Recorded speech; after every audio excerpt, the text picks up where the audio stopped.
Assalamualaikum warahmatullahi wabarakatuh.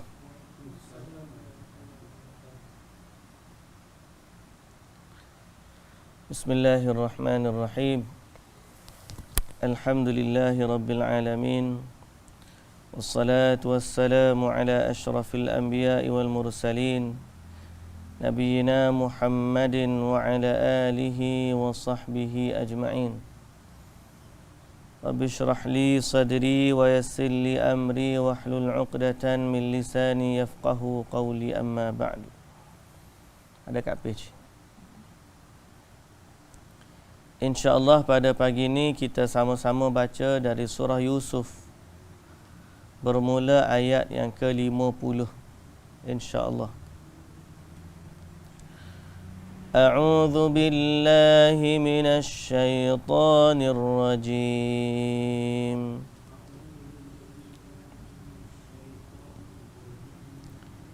Bismillahirrahmanirrahim.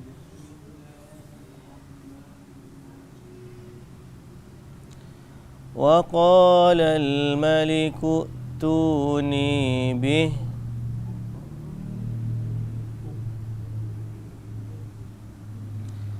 falamma ja'ahu ar-rasulu qala irji' ila rabbika fas'alhu ma balun niswah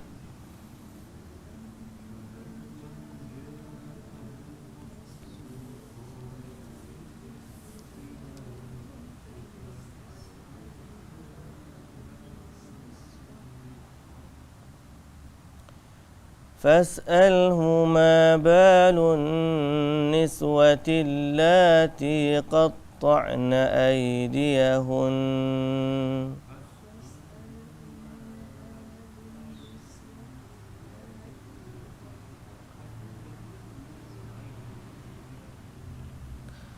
إن ربي بكيدهن عليم.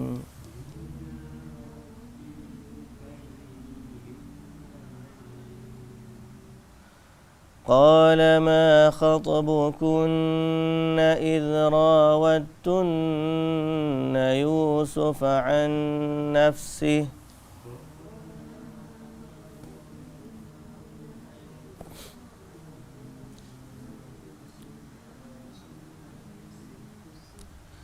قلنا حاش لله ما علمنا عليه من سوء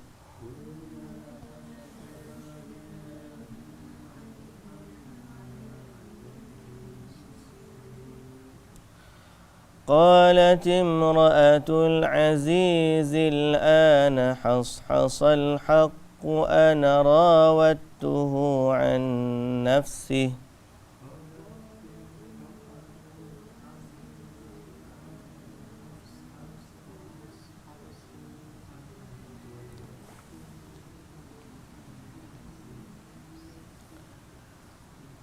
وإنه لمن الصادقين.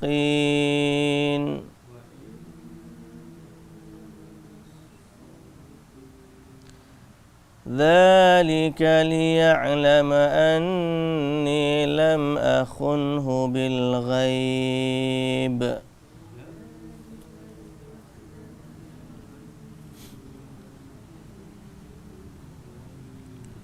وأن الله لا يهدي كيد الخائنين.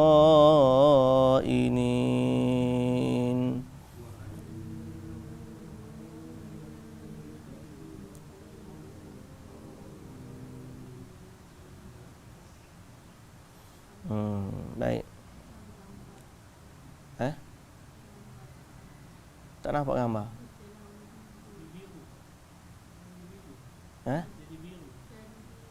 Gambar mana? Okay, kita tukarlah. Sekejap.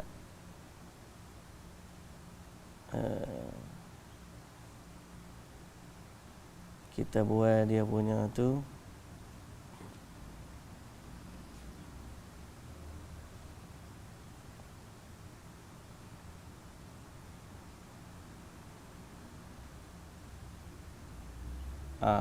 Dia jadi belakang dia hijau. Nampak skrin kita hijau. Kita okey. Tengok balik. Kita hari ni main skrin hijau balik. Muka biru juga. Sudahlah. Apa yang muka jadi biru ni? Minta maaf hari ni tuan-tuan, saya jadi muka biru. Tak tahu dah. Avatar ke apa? Avatar. Muka jadi biru ni. Biru sungguh belakang. Dengan baju jadi biru. Gani hijau. Susah. Semoga Allah Ta'ala tidak membirukan wajah kita di akhirat. Kopiah yang putih. Allahu Akbar. Mana dalam banyak-banyaknya bersihnya piyah ya. Jadi coklat jadi biru. Nantilah. Tak apalah muka saya tu. Quran boleh tengok tak? Quran boleh tengok, okey. Baik, kita sambung bacaan kita. Wa qalal maliku tuni bih. Biru sangat. Kalau biru sangat hari ni kita tak pakai muka lah. Okey. Bolehlah. Saya muka kartun pun dah. Muka kartun. Boleh buat muka kartun. Wa qalal maliku tuni bih. Dan berkatalah raja apabila mendengar tafsiran itu, bawalah dia kepadaku. Bawalah dia kepadaku. Jadi ceritanya Nabi Yusuf alaihi salam telah mengkhabarkan kepada wakil raja tentang takwilan mimpi raja, bahawa 7 ekor lembu gemuk dimakan oleh 7 ekor lembu kurus adalah 7 tahun yang subur diikuti dengan 7 tahun yang kemarau. Ya'kuluhunna sab'un ijah wa sab'i sumbula, 7 tangkai gandum yang hijau, kemudian 7 tangkai gandum yang kering. Itu untuk 7 tahun pertama makan gandum yang baru dituai. Sedikit je makan. Simpan yang selebihnya untuk 7 tahun kemarau yang kamu makan dari gandum yang kering. Bukan yang sudah lama dituai. Kemudian akan datang 1 tahun yang subur, yang boleh memetik makanan dan juga memerah anggur. Bila wakil ni khabarkan kepada raja, maka raja pun takjublah dengan tafsiran itu. Maka raja kata, wa qalal maliku tuni bih. Bawa dia kepadaku. Bawa orang yang takwil mimpi ni kepadaku. Falamma ja'ahu rasul, maka apabila datangnya utusan raja kepada Nabi Yusuf alaihi salam, qala rji' ila rabbik, dia kata kembalilah kamu kepada raja. Dia suruh balik semula. Nabi Yusuf tak nak keluar lagi. Nabi Yusuf tak nak keluar lagi. Dia suruh balik semula kepada raja.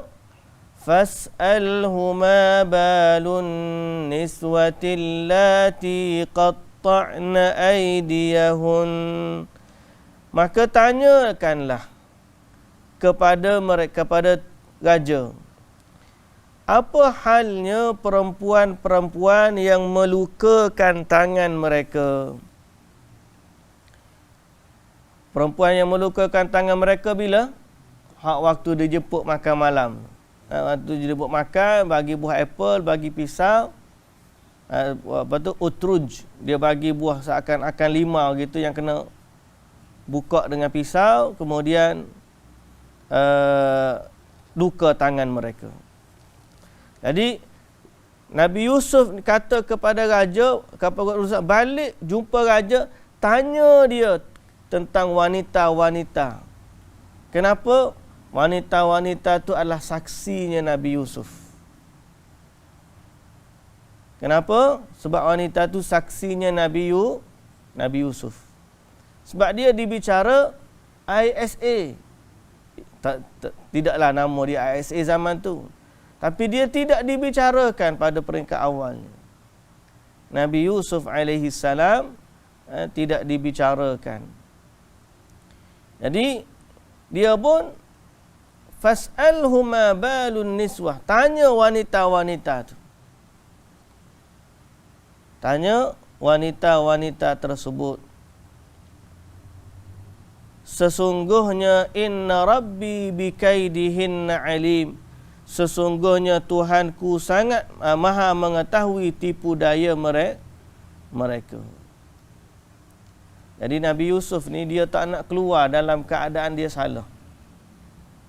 Boleh dia keluar, tapi tak sama dengan keluar dalam keadaan bebas. Maknanya dia keluar, tuduhan masih lagi ada. Cuma raja ampunkan dia kerana takwilan dia terhadap mimpi raja. Dia tak nak begitu. Dia nak dia keluar daripada penjara, dibebaskan daripada tuduhan itu. Maka raja pun panggil. Qala ma khatubukunna idh rawattunna Yusuf an nafsih. Maka raja pun panggil wanita-wanita tersebut. Raja pun tanya, apa hal kamu semasa kamu pujuk Yusuf mengenai dirinya? Apa yang kamu buat dengan Yusuf? Waktu kamu pujuk Yusuf alaihi salam. Jawab mereka, qulna hasya lillah. Qulna hasya lillahi ma alimna alaihi min su'. Berkatalah mereka, jauhnya Allah dari segala cacat cela. Kami tidak mengetahui sesuatu kejahatan terhadap Yusuf. Kami tak tahu pun Yusuf ni ada buat jahat. Lalu bila dalam keadaan tersebut, berkatalah, yang dipanggil sekali itu berkatalah isteri Al-Aziz.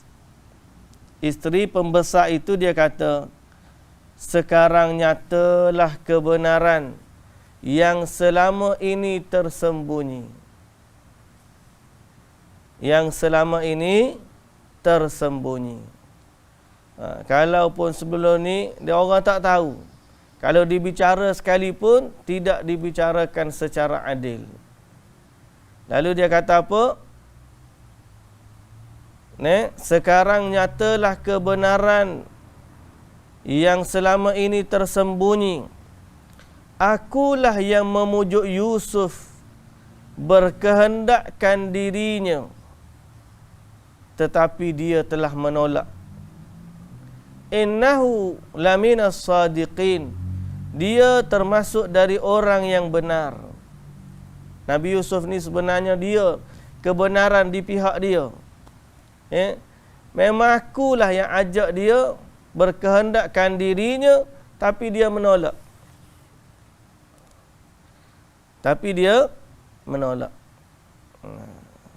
Jadi akhirnya Nabi Yusuf alaihi salam dibebaskan setelah daripada difitnah. Setelah daripada kebenaran itu telah jelas, barulah Nabi Yusuf alaihi salam nak keluar daripada penjara. Dia kebenaran ni kadang-kadang perlu ditegakkan. Kebenaran ni perlu ditegakkan. Walaupun kalau kita di pihak yang teraniaya, orang kemudian nak bebaskan. Boleh, tapi kebebasan dengan kebenaran itu lebih utamanya kebenaran. Ni. Duduk dalam penjara dalam keadaan orang tak tahu kita benar.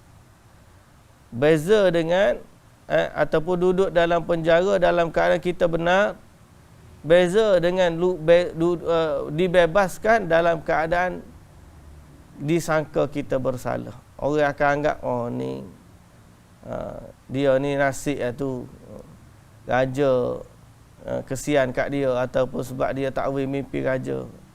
Dia tak nak bebas macam tu. Jadi dia minta dengan raja supaya panggil wanita tersebut, tanya dia.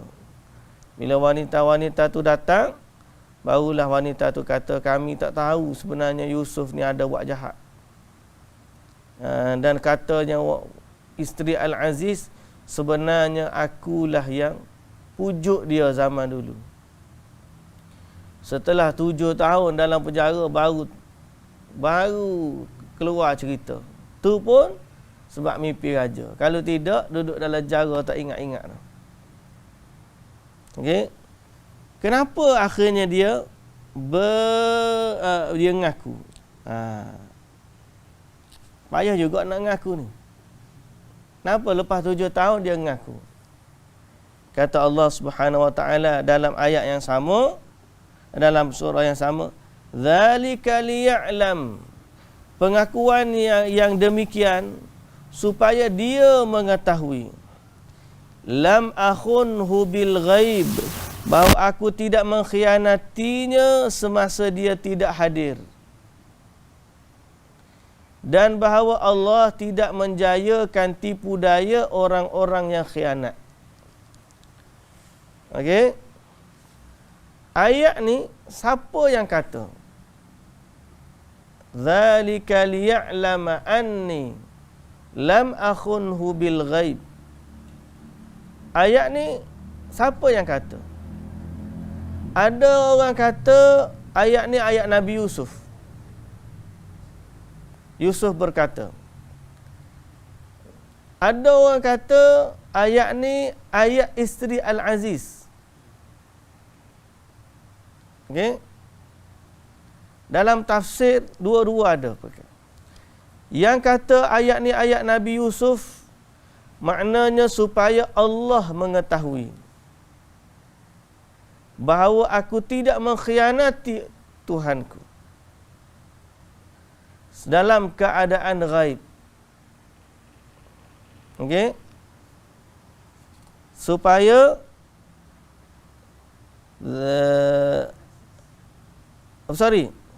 supaya pembesar itu Al-Aziz mengetahui bahawa aku tak khianat kepada dia. Supaya Al-Aziz tu tahu, dia yang jaga aku daripada kecil. Dia besarkan aku tinggal dalam rumah dia. Besarkan pula seperti anak sendiri. Tiba-tiba aku dituduh khianat kepada isteri dia. Jadi Nabi Yusuf kata, supaya Al-Aziz tu tahu bahawa selama ni aku tidak mengkhianati dia. Tujuan dia. Dia nak bebas, dan tujuan dia untuk membersihkan nama dia. Supaya Al-Aziz pembesar tu tahu bahawa aku tidak mengkhianati dia selama dia telah berbuat baik kepada aku. Sesungguhnya Allah tidak akan menjayakan tipu daya orang khianat. Ini tafsiran Al-Imam Mawardi dalam tafsirnya. Begitu juga Ibn Taymiyah rahimahullah mengatakan ini adalah ayat Nabi Yusuf. Okey. Sehingga dia buat kitab untuk menjelaskan ini adalah perkataan Nabi Yusuf. Dalam tafsir yang lain disebut ini adalah perkataannya isteri Al-Aziz. Dzalika liya'lama anni lam akhunhu bil ghaib. Supaya dia mengetahui, Al-Aziz juga, cuma isteri dia, lam akhunhu bil ghaib, aku tak pernah khianat kepada dia. Jadi dua-duanya bimbang. Isterinya bimbang kepada suami dia. Nabi Yusuf juga bimbang kepada tuan dia. Ini menunjukkan Al-Aziz tu orang baik lah. Kenapa? Sampai isteri dia masa tu dia kata, aku mengaku ni supaya aku tak nak bagi tahu suami aku tak pernah khianati dia. Dan sebenarnya tuduhan tu walaupun aku bersalah, tapi dia tak pernah buat. Dia telah menolak permintaanku. Itu bagi kalau ayat tu ayat isteri Al-Aziz. Kalau ayat ni ayat Nabi Yusuf, maknanya supaya aku minta pengadilan ini supaya tuan aku tahu aku tak pernah khianati dia. Okey. Kemudian dia ada sambungan ayat wa ma ubarri'u nafsi. Kita tak baca lagi, tapi ayat ni sebenarnya sambungan dengan ayat. Dan tiadalah aku berani membersihkan diriku. Mana aku bukan kata aku ni suci. Sesungguhnya nafsu manusia itu, nafsulah yang menyuruh buat keburukan. Jadi, inna rabbi ghafurur rahim. Sesungguhnya Tuhanku Maha Pengampun lagi Maha Mengasihani. Okay, jadi ayat ni ayat siapa? Ibn Taymiyah kata ayat ni ayat Nabi Yusuf. At-Tabari kata ayat ni ayat isteri Al-Aziz. Jadi dua pandangan ada. Kata di dalam Al-Misbahul Munir tafsir Ibnu Katsir, ringkasan dia. Dia kata ayat ni pandangan yang kata ayat ni adalah ayat isteri kepada Al-Aziz lebih kuat. Lebih kuat.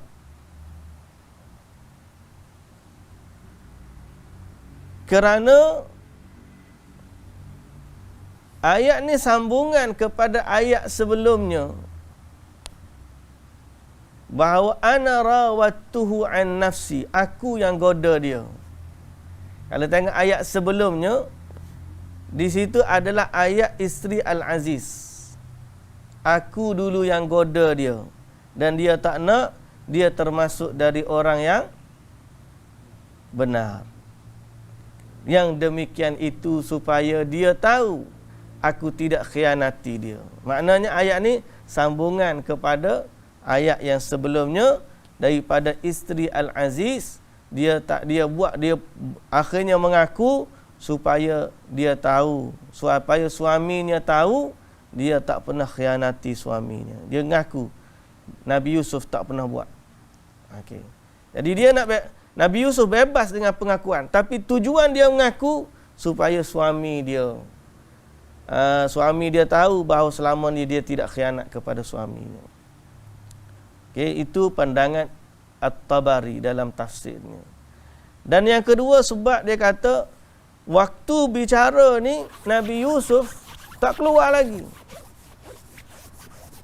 Nabi Yusuf suruh balik dulu pergi tanya. Suruh tanya dulu cerita tu. Jadi Nabi Yusuf masih belum dikeluarkan daripada penjara. Jadi kerana itu pandangan yang kata ayat ni adalah ayatnya isteri Al-Aziz lebih kuat mengikut pandangan, mengikut dalam tafsir kita ni, tafsir Misbahul Munir ringkasan Ibnu Katsir. Baik, wal qaulul awwal aqwa wa azhar li anna siyaqal kalam kullu min kalam imra'atil aziz bi hadratil malik. Dia kata kalau tengok kepada ayat itu semuanya ayat apabila raja panggil untuk dibicarakan atau untuk nak raja panggil tanya mereka. walam yakun Yusuf alaihi salam indahum, dan di waktu itu Nabi Yusuf tidak ada di sisi mereka. Bal ba'da dhalika ahdarahul malik, bahkan selepas tu barulah raja keluarkan Nabi Yusuf daripada penjara. Okey? Inilah antara uslub para, kalau kita baca kitab tafsir, kita akan tengok cara dia menafsirkan. Ayat ni milik siapa pun boleh datang dengan makna yang berbeza. Tapi kalau orang faham macam tu pun, adalah kita kata ada sudut pandangannya. Boleh untuk kita, bukan kata salah dak, tapi sebahagian daripada ulama memahami ayat Quran tu tak berubah, ataupun memahami dhamir tu pergi ke mana, ada perbezaan pandangan. Okey. Jadi akhirnya Nabi Yusuf bebas daripada penjara. Bila datang kepada raja, dia dilantik pula. Yang tu kita sambung besok hari. Wallahu ta'ala alam. Subhanakallahumma wa bihamdika asyhadu an la ilaha illa anta astaghfiruka wa atubu ilaik. Assalamualaikum warahmatullahi wabarakatuh. Mana je? Muka biru lagi. Biru sampai ke sudah. Bahaya ni. Keliling hijau, muka biru. Kopiah putih. Muafakat nasional ni. Ada lagi ke muafakat nasional? Kau cancel dah orang ni. Tak tahulah. Baik. Subhanakallahumma wa bihamdika asyhadu an la ilaha illa anta astaghfiruka wa atubu ilaik. Assalamualaikum warahmatullahi wabarakatuh.